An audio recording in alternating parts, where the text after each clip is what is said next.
চলমান ইউনিয়ন পরিষদ নির্বাচনে পুলিশ প্রশাসনে সরকার দলীয় কাজে ব্যবহারের পাশাপাশি এবার সরকারের দলীয় এই কাজে ব্যবহারের অভিযোগ উঠেছে একজন সাংবাদিকের বিরুদ্ধে। সম্প্রতি কেশবপুর সদর ইউনিয়ন পরিষদ নির্বাচনে চেয়ারম্যান পদে নৌকার প্রার্থীর পক্ষে কাজ করছেন শ্যামল সরকার নামে একজন সাংবাদিক। শুধু তাই নয়, আওয়ামী লীগের প্রার্থীর পক্ষে প্রচারণা চালাতে গিয়ে শ্যামল সরকার নৌকায় ভোট না দিলে ভোটারদের ভোট কেন্দ্রে যেতে বাধা দেওয়ার হুমকি দিয়েছেন এক সভায়।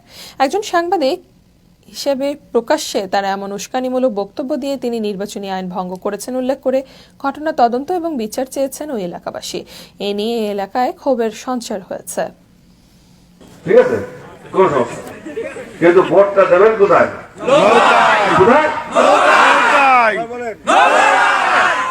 ভোটটা নৌকায় দেবেন। আর আমার ছোট ছোট ভাই যারা আছো, একেবারে সোজা প্রত্যেকটা পাড়ার মরে যাওয়া থাকবা, নৌকো ছাড়া কিছু ঢুকবে না। কি ঢুকবে নাকি কিছু? এবার আর ঢোকার সুযোগ নেই। বহু ছাড় দেওয়া হয়েছে, 15 বছর ছাড় দিয়েছে আর না।